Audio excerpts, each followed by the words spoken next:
Order. Thank you all for being here and ensuring that we have our quorum. Roger sends his regrets. He was called to court as a counselor, of course, not to start any rumors. So I've called to order the meeting. Now, our first order of business is the approval of the minutes. And those of you that were here the last time know that we did not have a quorum. So the previous minutes were not approved because we didn't have a quorum. So we'll entertain a motion to approve the minutes. Moved by Richard, seconded by Molly. Any discussion, additions, corrections? Hearing none, all in favor of the minutes as submitted? Aye. Opposed? Thank you very much. So now we're up to date on the minutes. Because, or do we have minutes from the meeting? September, now we need to do September. Oh, yeah, all right, that's what I thought, because even though we didn't have a quorum, we did have a meeting. So now we'll have a resolution to approve the minutes from September's meeting. I was gonna say last month, I can't get used to November yet. Thank you, Harold. Second. Seconded by Callis. Discussion, additions, corrections? Hearing none, all in favor, say aye. Aye. Opposed? Thank you so much. Now, my report is, I'm sure it's the highlight of every meeting, and that's why you're all here. So I don't want to disappoint. So the very first thing on my report is about the president. Now, I know she's going to hate this. Black eye? No, it's not about the black eye. She's looking for another one. No, that's our president fighting for SUNY Potsdam. You didn't do it, did you, Blair? Okay, well, you know, the faculty and administration. But today is the president's birthday. So I'd like you all to join with me, including Michael, the dean of the Crane School. He should lead us. So you should lead us, yes, Michael, please lead us in singing happy birthday. I just raised it. Come on, I Michael. believe his instrument is piano, not voice, however. It doesn't I'm matter. trying to save you. Happy Birthday to you, happy birthday to you, happy birthday, dear Kristen. You happy birthday to you. Thank Okay, you. that was awkward. It was worth it for that. Happy birthday, Madam President. Thank you. I cannot, truthfully, I can't think of a better way to spend my birthday than with college council Speech. and everything. All right, we're going to try to move along with this meeting because, as you all know, at 11:30 at Knowles is the beginning of the first ever retention summit. So everybody's anxious to get to that, and so we want to try to break our record and get out. Now, I know that the president is suitably embarrassed now. Thank you. So to avoid further embarrassment, we didn't get you anything, Thank you. okay? But what we did do was we know how student-centered you are and how you care about each and every one of our students. So collectively, the group has donated to the food pantry here on campus That is in probably, your honor. that is probably the best gift I have ever gotten. Thank you. Thank you It's not a all. gorilla sanctuary in Africa like Ellen, but, This- and there's a birthday card. Oh, thank you. Should I open it now? You can open I can open it now? No, truthfully, I can't think of a better way to celebrate my birthday than helping students who are hungry. And I'm grateful. So yes, I am suitably embarrassed. Okay. And suitably moved. Good. Thank you. Okay, I don't have a lot to report, and I know that that's very disappointing. I saw many of you at the announcement of the Potsdam Downtown Revitalization $10 million. It was good to see very good representation from the college there. Thank you for that. And there are some, I don't want to steal the president's thunder, but the college is signing a memorandum of understanding with Adirondack Community College, similar to what we just did with Correct. JCC. And then later, next week, we're signing a similar agreement with Clinton Community College over in Plattsburgh. So that's good. The campuses are working together to make the process as seamless as possible, not only for recruitment and retention, but also for transfers. So we take that as a good sign. The president will talk about some recent meetings that she's had and is going to have. And just suffice it to say, at this time, I think the campus is pulling in the single direction of enrollment, recruitment, and retention. And that's a good thing, because as you all know, we have had some financial challenges.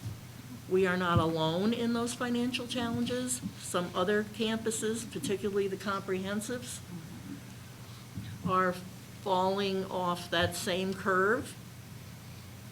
We were just there ahead of the pack, because we are usually ahead of everybody. In this case, it wasn't such a great thing, but there is life after. So that's the end of my report. Now I'm going to turn it over to the embarrassed president. Very good. And I will be brief because I am very excited about this enrollment summit, this retention summit.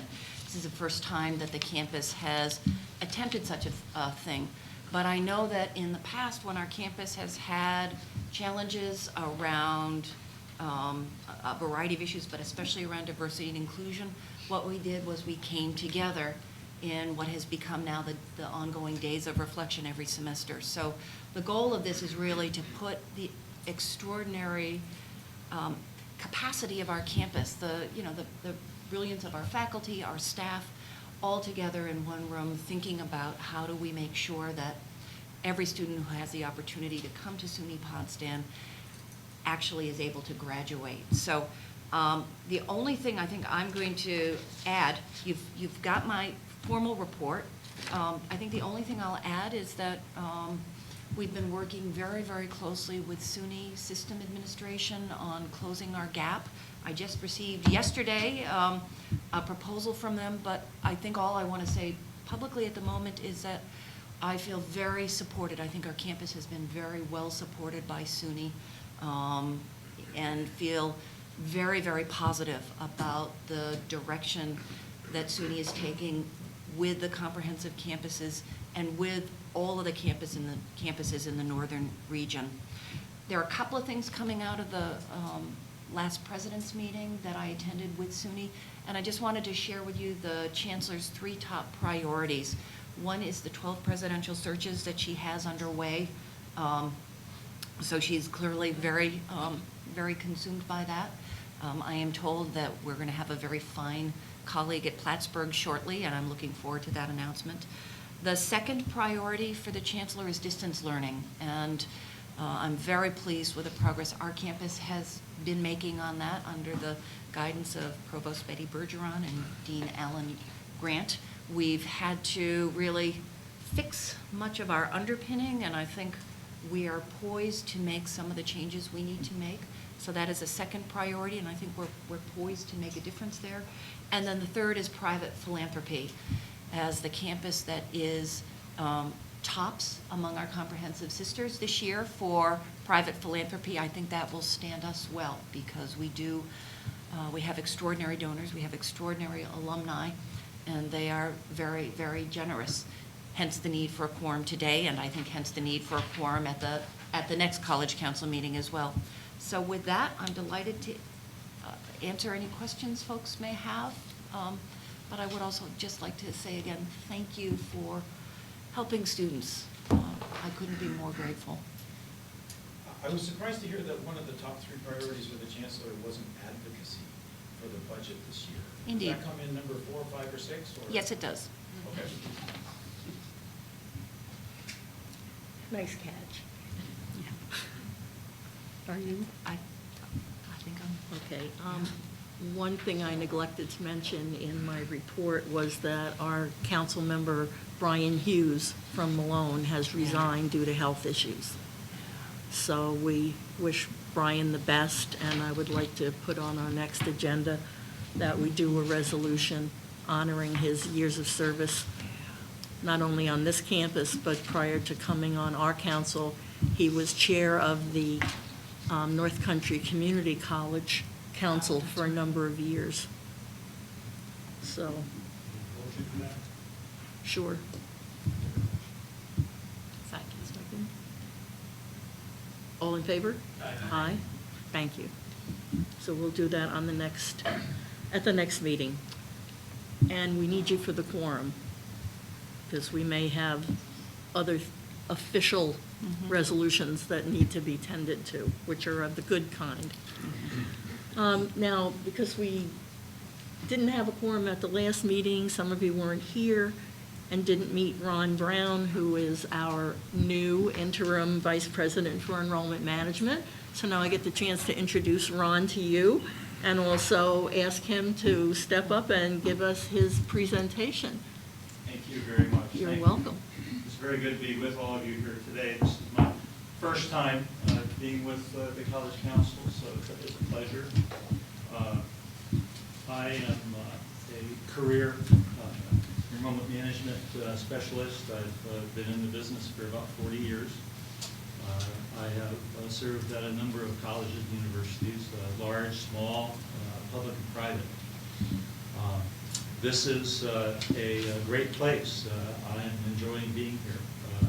The North Country of New York is fabulous. And that's one thing that we're going to be preaching in our recruitment activities, as much as we can. I come from Indiana originally, I'm a Hoosier, but part of my upbringing was in western North Carolina, so I follow the North Carolina Tar Heels in basketball. I was a basketball fan. I have been in Ohio now for about 15 years, and I've been consulting, for the last 10. So, I've seen a lot, and this institution is the only one that really stands out in terms of what it's doing for retention. I think that the college is more highly focused on retention here than any school that I've been to, which is great. So today I want to talk a few minutes about our enrollment goals, a little bit about enrollment focus for 2020. As you know, the enrollment this fall 19 was down some. We hope to be able to surpass the numbers for this year.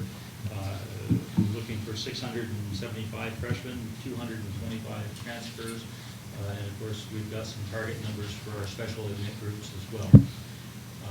To do that, we're going to have to be successful in receiving about 1,000 more applications for admission than what the college received this past year. And that's a tall order. To do that, there's several things that we will have to do. Some of them I'm going to mention that we're already doing. Obviously, retention is the first and foremost, because if we can keep the people that we have, that's 9/10 of the battle. So that's very important. The next thing, though, on my list is increasing our pool. Our recruitment pool is not sufficient enough to generate the applications that we need to generate to be successful. So we're doing a number of things. We have purchased about 70,000 search names from the College Board Selection Service. Those are sophomores, juniors, and seniors. We hope to be successful in generating a significant number of inquiries that will turn into applications and so forth. We're also going to extend our market area, especially for anthropology, archaeology, geology, because those students are good students, and because we have very strong programs for these students to be attracted to. If we're successful with that venture, this is all New England. If we're successful in this drill down, sub-recruiting, different project, we always have the shotgun approach. We want to reach everybody we can, but we're drilling down into the small groups so that we can, help the college in a couple of ways. One of them is to help the college in terms of our proportionality of athletes to non-athletes. So I think NCAA will respect the fact that we are doing something specifically to try to, even those numbers out. If we're successful, then we will look at other disciplines here at college and do the same thing going forward. Obviously, the articulation agreements that the president and the administration have already completed, the ones that are coming up are also going to help our pool. So that's very important. The SLATE CRM, that's customer relationship management. The CRM is key to our enrollment for next fall. In some ways, it's probably more important than any of the other stuff that we're actually doing. Because with the CRM, we can build communication plans, different communication pieces that will automatically go to prospective students, inquiries, applicants, and so forth. This will allow us to reach more people. It'll allow us to reach in a more prompt fashion, and it will also eliminate errors. So this is a great thing, and I'm looking forward to seeing the CRM help us even more than what it's doing already.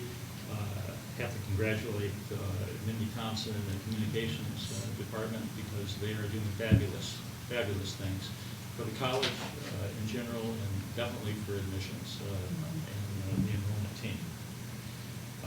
One of the things that we're going to be doing very soon is to develop a new set of communication plans for our counselors, so that they will have a personalized communications plan. So if Mary Jane is recruiting in this particular territory, anybody that is assigned to that counselor will get personalized communication pieces in addition to the other communication plans that we already have in place for freshmen, transfers, and so forth. So this is going to be an important step for the college. We've never done that before, so that's going to be good. One of the things that we have to do is to make sure that we get applications in front of as many people as possible. The law of business applies. The more people you see, the more sales you make. So there's a number of things that we have to do and will be doing going forward to try to achieve that goal. We will be giving recruitment telephone calling targets for all of our counselors. They'll have a weekly target, so they need to be reaching out to people. We can't depend on our automated communication doing everything. We have to establish the relationship with our prospects and our apps and so forth. So we're going to be doing that. We have to continue to improve the college message. We have to make sure that people realize that this is a wonderful place to be. They're lucky to be here. It doesn't matter that we're not close to an interstate highway. We cannot and will not be apologetic for where we are and what we are. It's a great school. If I was going to spend 20 years someplace, if I was at that point in my life, I would love to be here. And I think that we have to exhibit that attitude about the institution when we're talking with prospective students and parents. It's very important that we engage students promptly. And not only for admissions, but in the area of financial aid, everything that we do. Students are expecting so much today. The population in Z, they have high expectations. And it's very hard for us as an institution to meet those expectations, but we have to strive to do it.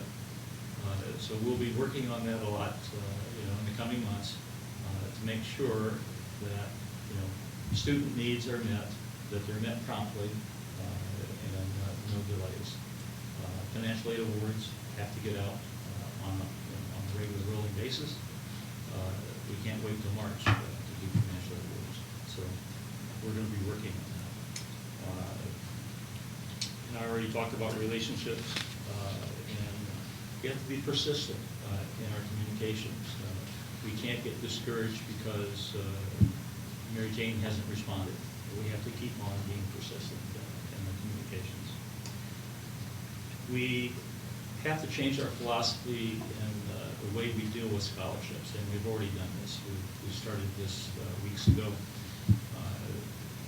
We're changing our philosophy from serving applications, filling applications with money, to driving driving applications.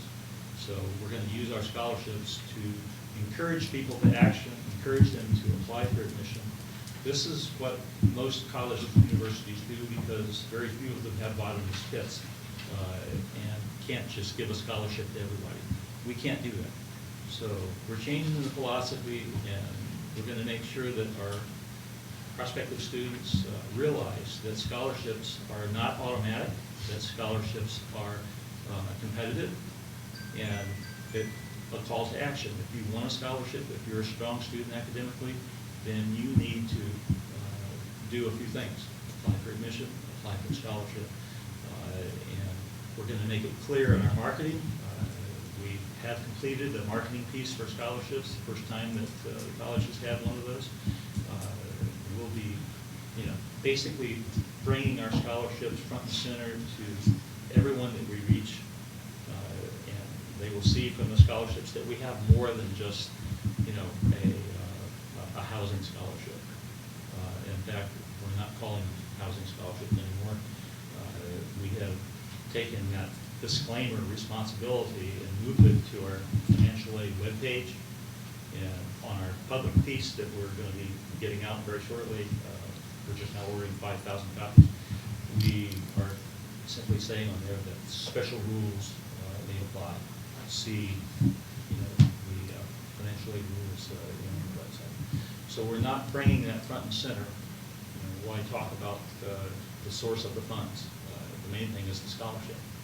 So we're calling it Provost Scholarship, the Dean Scholarship, and I'm not sure what we're naming the last one. It's the smaller one, but I'm excited about what we're doing with scholarships. If we're going to have less money, we have to do away with what we call housing scholarships. SUNY's told us this, so I think that we are responding in the proper way. So that's a big move with the scholarship philosophy change and the marketing piece that we've done.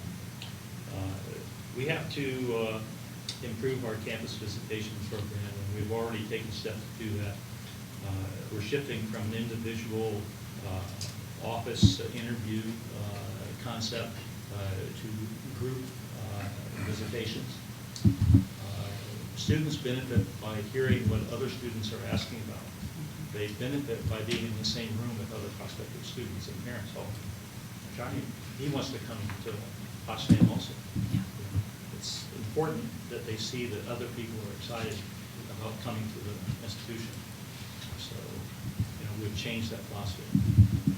And our campus visits, thanks to Mindy and her department and the Slate CRM, our campus visits, have jumped up. It's very easy now for an individual to go on the website and register for a campus visit now, and we're already seeing proceeds from that. So that's very good. So that's an important thing. We also will be working this year on improving our relationships with our high school counselors. We haven't done a good enough job in our number one territory, the closest area to us, St. Louis, was it St. Lawrence County? So we're going to be changing some things. We'll be reaching out to high school counselors more, finding opportunities to get high school counselors together to show them more about what we have to offer. We're going to review and revamp our recruitment territories. We will also begin a texting program to text inquiries, to call them to action, to come for a visit, to apply for admission, etc. We'll be purchasing, you might call them search names, we'll be purchasing names for international student prospects through TOEFL search, try to boost our international student numbers. Very little activity has happened in the last several years on the international side, so that's one of my focuses. We're going to work on a better tuition rate, if possible, for Canadian students. So that's something that hopefully will happen. We're also currently already involved in a search to fill our director of admissions position, because the director has found another very good job south of us, and so it's a great opportunity for the college to have a new start, with our primary leader in the admissions area. And because campus visits are very important, and all outreach events are very important, we're also filling the empty position for our visit coordinator, our events coordinator here on campus. So that gives you, somewhat of a look of what our focus is on for 2020. One of my charges is to also create a strategic enrollment plan for the college. So I'll be doing that during my tenure here. And I'm excited. Any questions? So you did mention something about the Housing Award of Scholarship and how they're taking that away. Can you just elaborate on that, like exactly why? Well, we, as a college, we've been given notice really that we can't really do what we've been doing, any longer. We can't really sustain it financially, I don't think. So because of that, we have made plans to phase out what we call housing scholarships over the next 4 years. So we're not doing away with them automatically, but we'll phase them out little by little over the next 4 years. And the foundation has agreed to try to fill the void, with the funds that we'll be losing from the housing scholarship side. So as housing scholarship funds diminish, funds from the foundation should increase. The goal is to try to maintain a $1 million scholarship program, each year for our new students. Thank you. Other questions?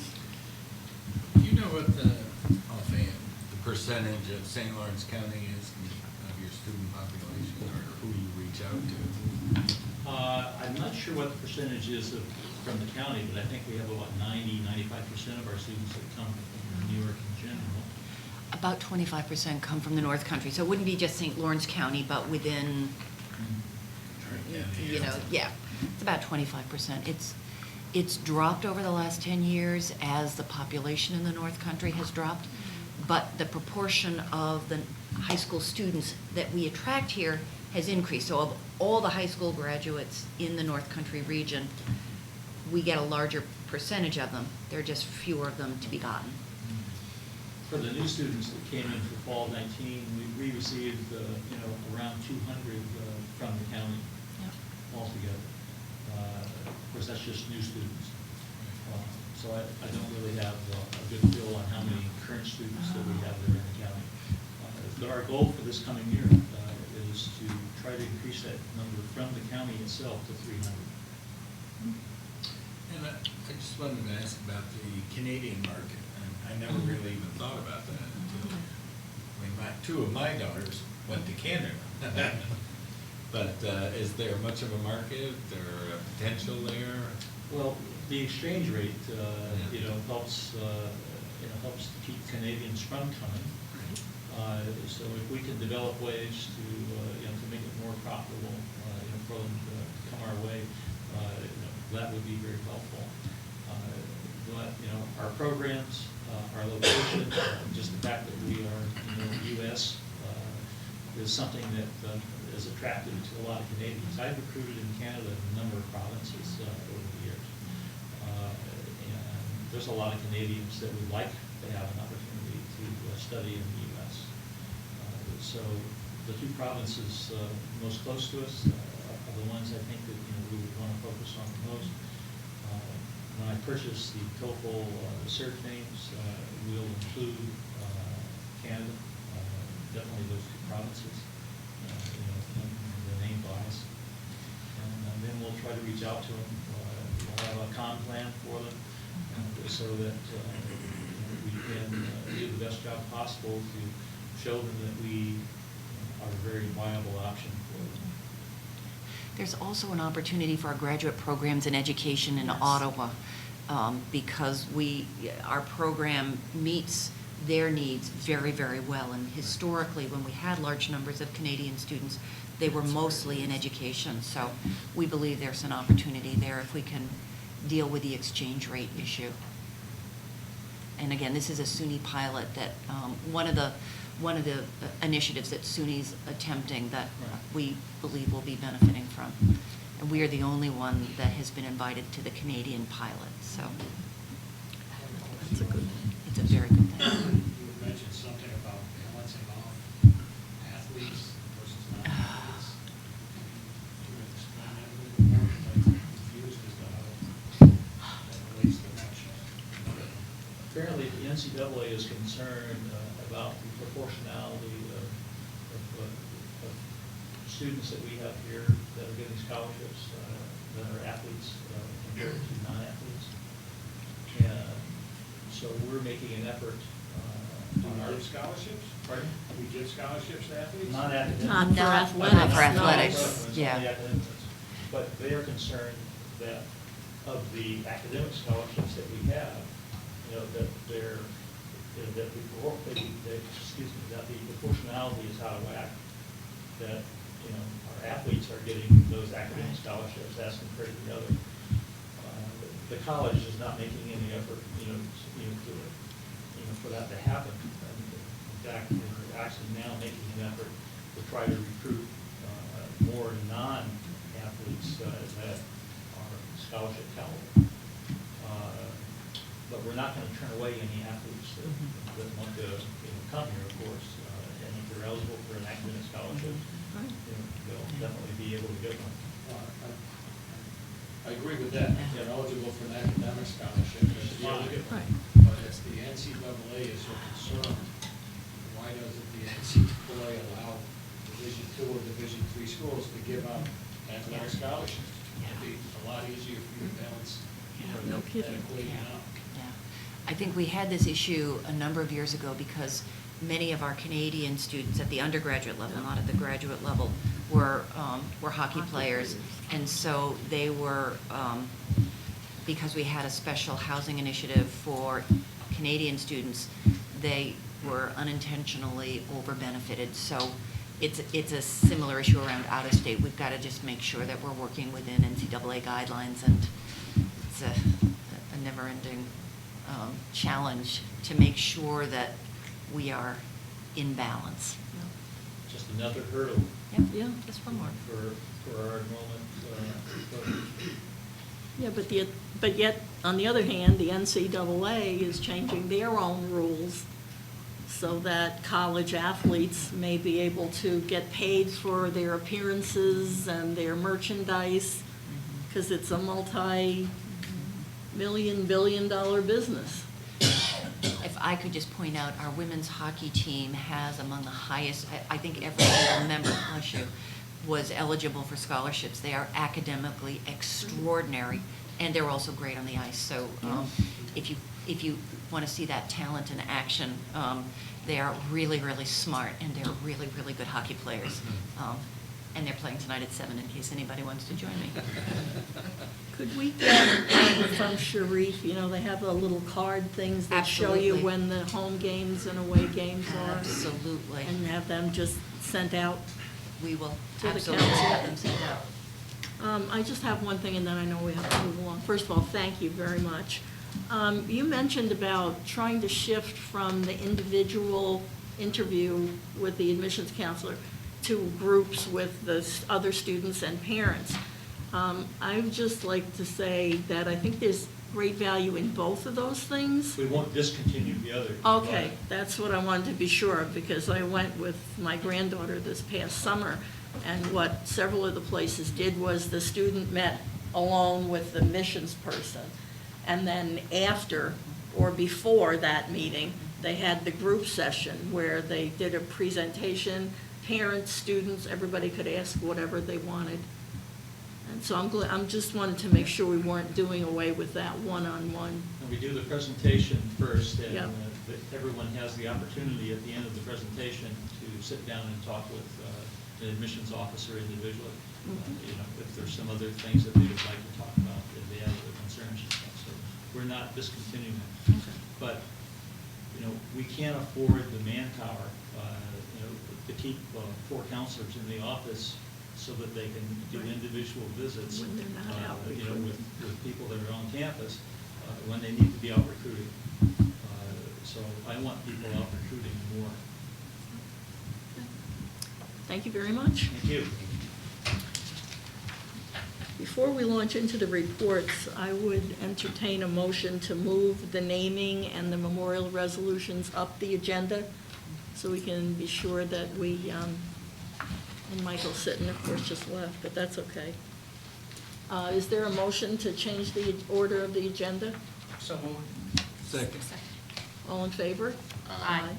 Thank you. I wanted Michael to say a few words on the naming resolution, so, there he's right back, look at that. Timing is everything, Michael. Okay, on page 22 of your materials, this is a naming resolution, and it is acknowledging a gift of $50,000 from our alum Scott Goodman, and as a way of him expressing publicly his appreciation to Jim Peterzak, who teaches in the Crane School in the percussion. Could I have a motion to approve the resolution? Second? Second. Steve? All right, thank you. So now it's open for discussion. I'd like to ask Dean Sitton to give us a few words on who and why. So, as I anticipate my own retirement, it's a little humbling to realize that Jim Peterzak started teaching at Crane when I was 10 years old. So his over 50 years is extraordinary. But I would say another extraordinary thing about that is this is not a guy who's slowed down. He's popping into my office every other day with his latest ideas that we got to do this, we need to do that, here's how we can get more students, here's how we can get more money. He certainly has not in any way lessened his activity as he's gone on in his career. I remember one of my first real encounters with Jim was my first year here when I went with him and students to the NAMM show, the Music Industry Trade Show in Anaheim. So NAMM show has over 100,000 people come. It's the national music industry show. It's huge. So first time I walk on the floor of the NAMM show with Jim Peterzak, we walk down these aisles of booths. It felt like every other one. Oh, hi, Jim. Let me introduce you to this guy. He knows everybody. And he has these connections that just are remarkable and that have been terribly beneficial to us. Finally, I would say that Scott Goodman, who gave this gift, is a good illustration of Jim's, the kind of influence that he's had. So obviously he's committed to teaching percussion, and he has taught many very successful percussionists who are teachers and professors and professionals all over the country.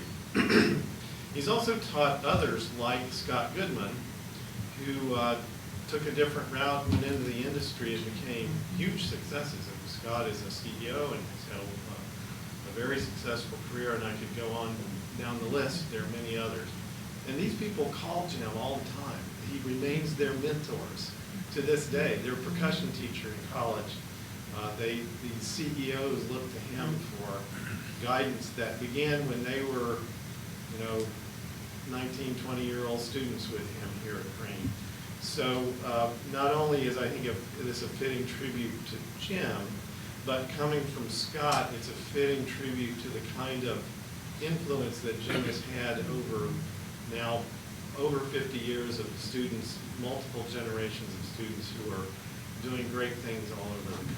So that would be my perspective on this honoring. Thank you, Michael. So we've all had a chance to review the resolution. Many of us know Jim and feel that this is not only appropriate, but well-deserved. So we've had a motion to accept the resolution, and it's been seconded. Is there any further discussion? Questions, anything? You gonna ask a question, Richard? I wasn't gonna ask a Oh, question, okay. it's just that when I first met this guy, he knew more about my family restaurant back in the 70s and 80s in Syracuse than I did. Yep. And I grew up there. That's And Jim. he also knows the people down in New Jersey, the Darios that have to Right, start asking music questions business. about that. And then last year, I had a new stretch cover put on my pool, and the guy that installed it knew Jim. Started talking to me about Jim. So, yeah, I guess he's got a pretty wide reach. He's a legend. He is. Okay, all in favor of adopting the resolution as submitted, say aye. Aye. Opposed? Thank you very much. And let's make sure that Jim gets a copy of the resolution. Okay, the next item of action is the resolution in memoriam of our former council member Lee Turner. Is there a second? Second. Okay. Discussion, questions? I'm not sure any of you were on the council other than Roger and I when Lee was on the council, but he was a very wonderful, unique person, and served with us for 12 years. And despite his law practice and his wide array of interests, he always found time to be here and cared very much about SUNY Potsdam. So I would entertain the motion to adopt this resolution in memoriam and that it be sent. I sent Nicole his daughter's address in Florida. So if you would send the resolution to her, she'll make sure that the family knows. Is there a motion to approve? Second. Thank you, Alex. Questions, discussion? Hearing none, all in favor say aye. Aye. Opposed? Thank you very much.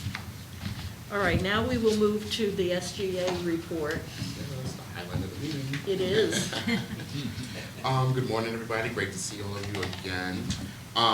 Just going off from the last college council meeting, not much has changed, student concern wise, but we have been seeing an increase of students coming to see us and stop by our offices.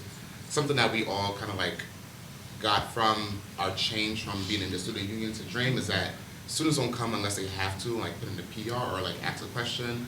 Back when we were in the union, it was like more easier for them to just stop by and say hello and like come sit in our offices if they wanted to. But now we're kind of like far out of like the range of where they can go now. So they only come by if they need to. But that's something we're trying to change and like get them just be more engaged with us. During October break, The entire SGA e-board, excluding the treasurer, went to the National American Student Government Association Conference. It was amazing. We met a lot of great SGAs from across the nation, got a new bunch of ideas, came back with some more implementations we want to start doing for the SGA, and our goal is really to change the dynamic of how SGA is seen from being just like a student government governing body to being more of like something that students want to see on campuses. Something I've seen from other SGAs in the SUNY system is that they host events just like as their clubs and organizations do. So I want to be more involved with like doing things students want to see rather than just hearing their concerns and bringing it to the administration. We had about 7 Senate meetings from the last time that we started the semester. And something that we're trying to do is increase transparency with our students, so making sure that they can view our minutes and our line numbers, because it's not just SGA's money or the senators or assembly members' money, it's all students who have paid the fee. So just increasing transparency so they see where the money's being spent at. And also reminding our senators and assembly members of how important their roles are. And I just want to touch on something June has said earlier, how we're not the only ones. Same thing goes for SGA. When we was at the conference, we thought we were struggling. All SGAs across the nation are struggling. Student involvement's very low. Student involvement with elections is very low too. Like, so we're not the only person. So we're not like, everybody's kind of like trying to help each other out. But we're just trying to like remind them on how important their roles are as senators and assembly members, and making sure they're taking their roles and jobs seriously, and not just doing this just because they have to. Going further, I just want to highlight some things our clubs and organizations have been doing. Back in October, bear witness the STEP team, who will be performing at the men's basketball game tonight at 7 o'clock, so hopefully you can see y'all there. Went to a STEP competition in SUNY Oswego for the 2nd year in a row, and once again got first place. This is their fifth first place trophy out of the 5 competitions they went to. Zagada, our African dance group, had their showcase on October 25th. Collaborating with several different dance teams across the campus, was very successful. DIY, Designing You, a club here on our campus, hosted their breast cancer awareness fashion show, which was filled to capacity. And a lot of our clubs and organizations were just having a lot of different events and being more involved on campus and getting more students engaged. So some new ideas that we had thought about doing coming from the ASGA conference, is just making sure that we're really supporting students and getting out there and doing things that they want to do.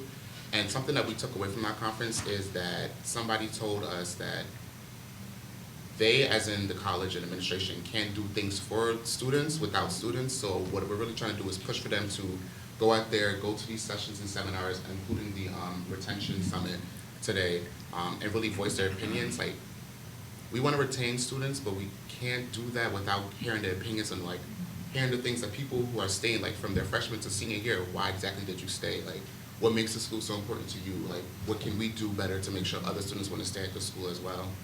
And like I just said, increasing transparency with us and the rest of the student body. And that's all I have, and I can entertain any questions. Seeing none, thank you. Okay, thank you very much, Callis. Blair? Good morning, everyone.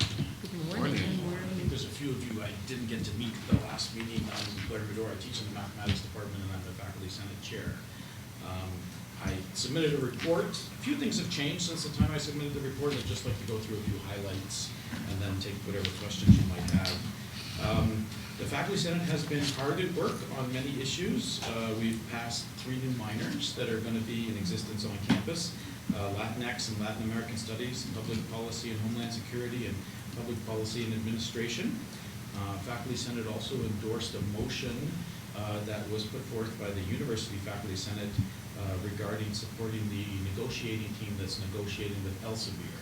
You may or may not have heard about this, but this is a huge issue, not just for the SUNY system, but for universities all around the world, trying to find reasonable contracts with one of the major publishers of scientific journals. And we're in a hard place with that, so we wanted to really let the negotiators know that we support them, and hopefully they will either get a good deal or we won't. We'll be able to work around it. We investigated the consensual relationship policy, which is now in place on campus, and we found some serious problems with it. We discovered when we went to the University Faculty Senate that a lot of other people had found some serious problems with it too. The chancellor did not seem to be aware of this, but she's aware of it now, has taken our comments into consideration, and hopefully somewhere between the unions and the chancellor, this will get fixed. We're going to be patient and wait for a little while to see if they can manage to fix this for us, and if they can't, then we'll make some other matters in our hands to try to force it. The Faculty Senate has been working on lots of other things. Just to highlight some of them, the Student Affairs Committee has been discussing a Black Solidarity Day, which was a proposal that was put forward to us by SGA. And they really have struggled a lot to come up with the right way to deal with this. And at the last meeting, they came up with, I think, 3 or 4 options of ways we might be able to work with this, and they're going to push it forward to the executive committee. We're going to pick one of them and move forward from there. What else did I want to mention? We have been talking with Goals and Planning and with President Esterberg and Provost Bergeron about a new strategic planning process. And at the moment, we are trying to outline exactly how that's going to take place, but it's really important that we get back at that work, and I'm confident that we will get back at that work. The Faculty Senate has been charged with examining the physical education requirement. The door is really open on this. I've made sure that the Senate committees involved understand that the door is open to say that going forward we have no physical education requirement. The door is open to say that we have the same physical education requirement. The door is open to say that we have a new requirement. And I think it's going to take quite a bit of deliberation because this impacts a lot of people across campus. And so at the moment, the Academic Programs and Curriculum Committee is examining to try to understand from that perspective what the right thing for our students is. And then after that, we'll go in and examine what the consequences would be for students, for staff, for other people from a business perspective, and see what makes sense. I'm hoping by the end of this year we will have come up with some answers for that, but I expect it to take probably the whole year. It's not as involved as general education that took 3 years, but it is something that touches across campus, so we expect it to take a while. Something else that's very interesting that came up is the University Faculty Senate passed a motion asking all campuses to implement what they call a Inclusion, Equity, and Diversion Committee as part of their campus governance structure. We already have a very extensive DIAC structure on our campus. And so how this would make sense for us is something that we don't understand yet. But we have a commitment, the steering committee from DIAC and the Faculty Senate Executive Committee are going to be meeting probably at the start of the next semester together to try to examine whether this makes sense for us, and if it does, how would we move forward with making such arrangements or changes. Few other things to mention. Last time I talked a bit about the travel policy and spending policies that we were, I think I used the word suffering under, and we are still suffering under. The good news is that Dr. Esterberg is very close to announcing some major changes to that. And so I have heard some details about that, but we are waiting to formally see the announcement, and I'm cautiously optimistic that we're going to be in a place that faculty can live with. Or at least we're going to be a lot closer to that place, and we can start negotiating again about how to get there. And I think that's pretty much all I wanted to mention at this point. I would take any of your questions. Is physical ed a requirement?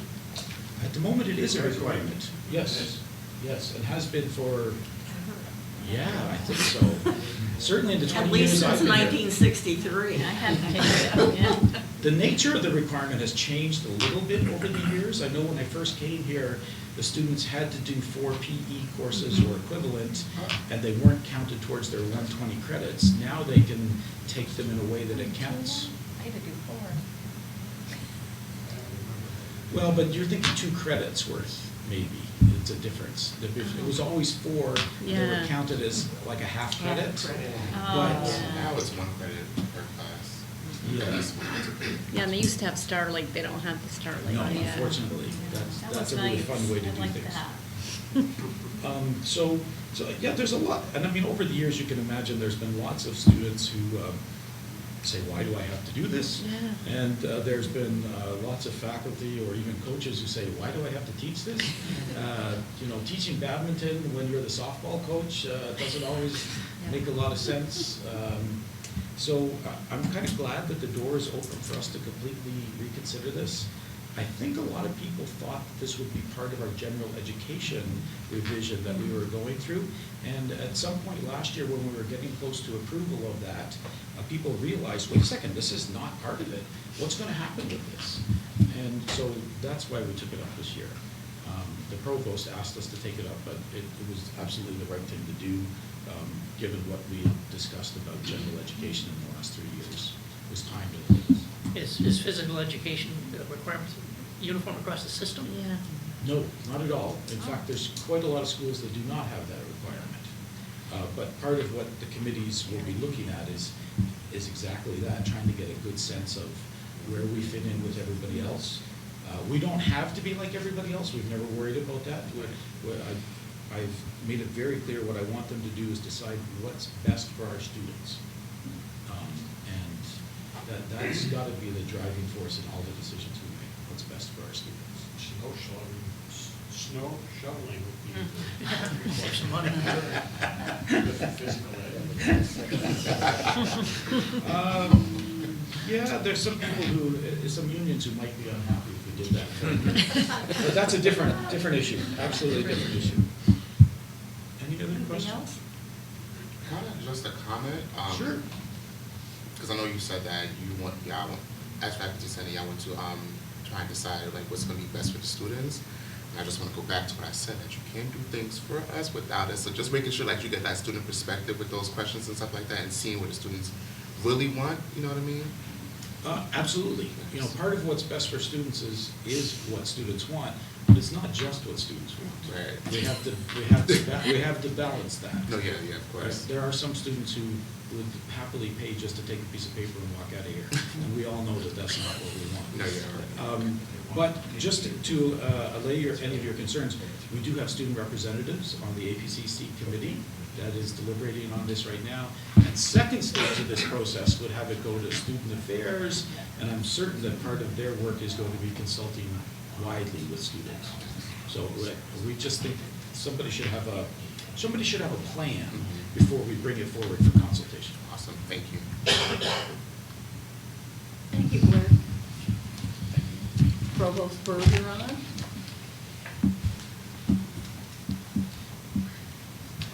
I don't have anything further to report than what's in the written report.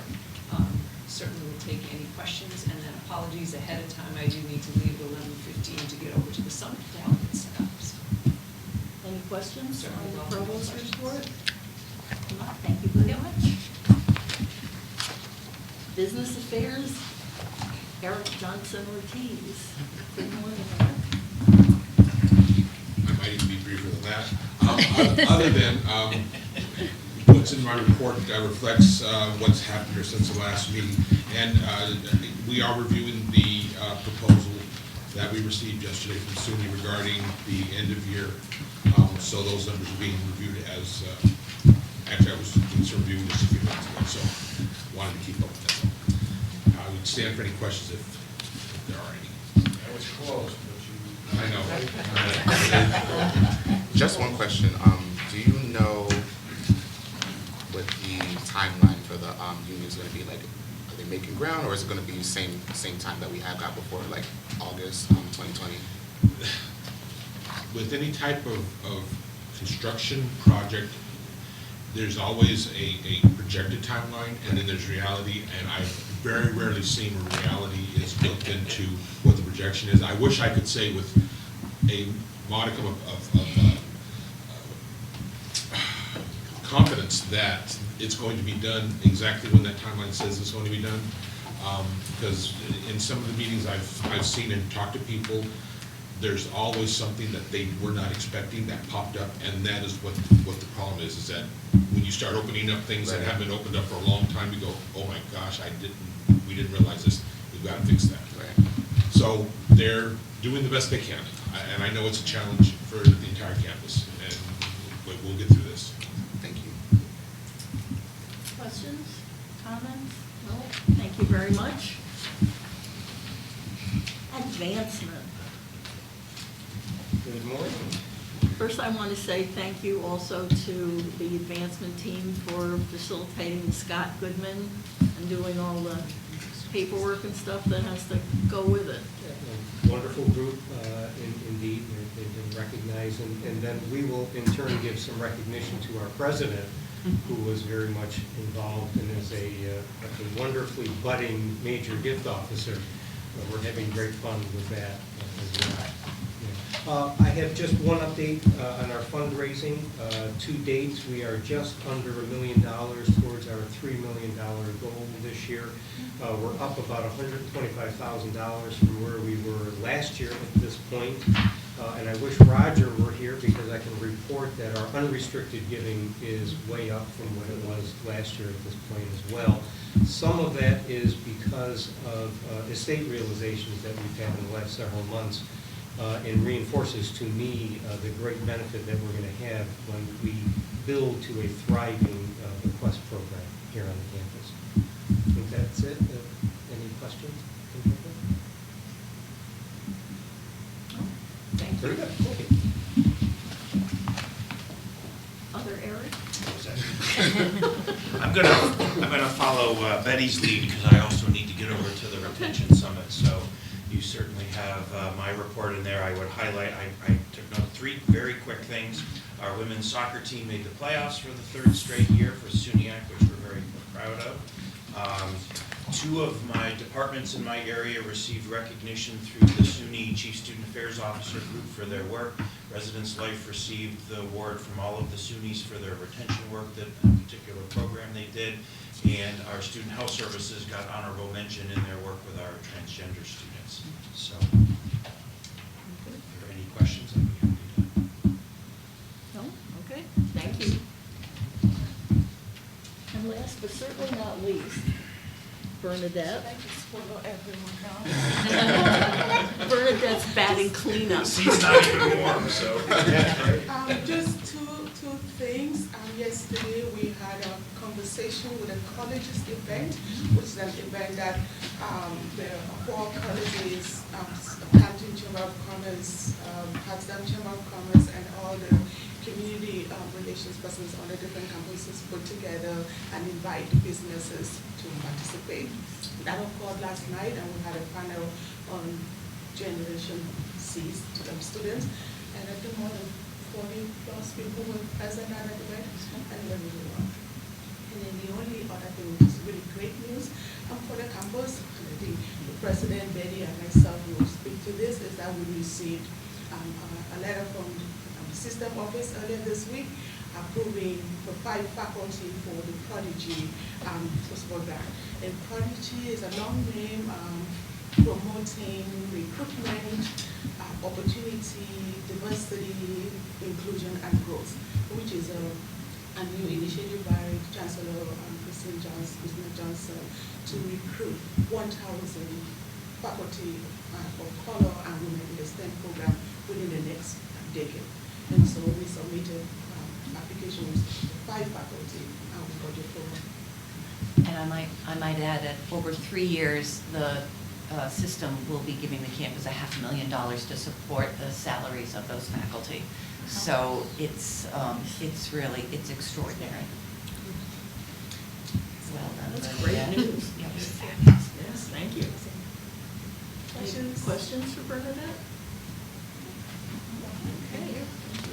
Is there any old business to come before the council, other than me? Hearing none, is there any new business? Steve? I'm not really sure where this fits in, but I just wanted to thank SUNY Potsdam. I was able to attend the local government conference last month, and what was it, the 28th one? Yep. And it was great. I've been several different times before, and it was good to see the presenters there, Peggy Musa, an old favorite, and Jason Fotenauer from county planning.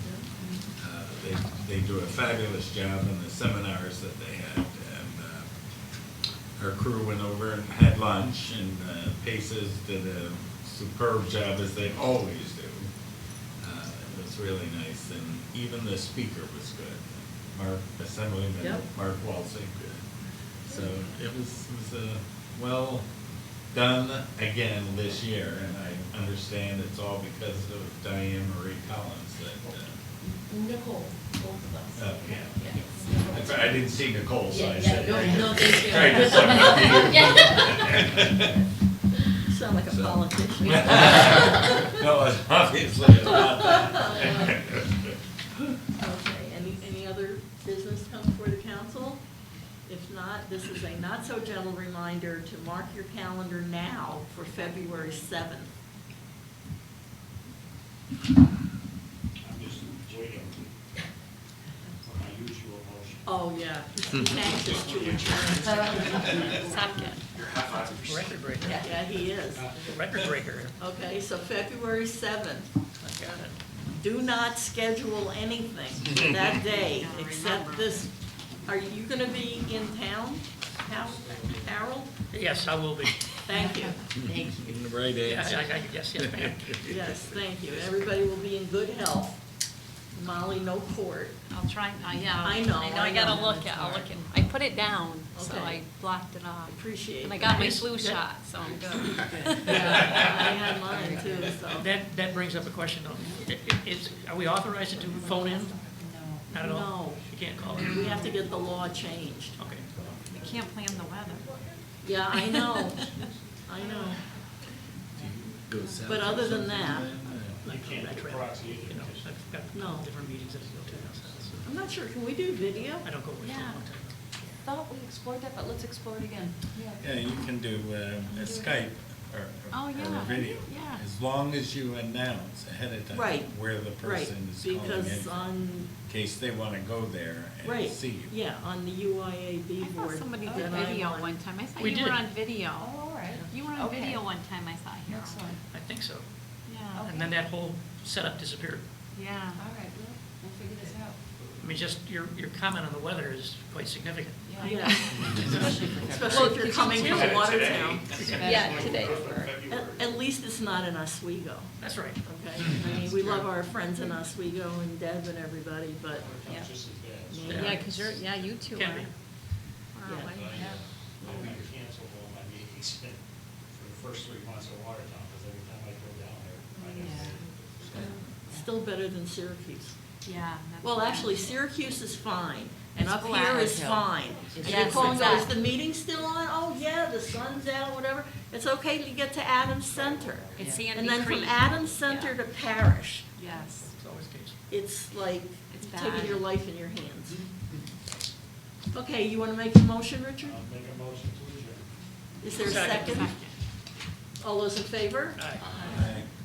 All those opposed have to stay here until February 7th. Then we know we have a quorum. All right, thank you, everybody. Thank you. Stuck there on We the- made it. Yeah, we did. We made it. It was good. Thank you. Where do you live?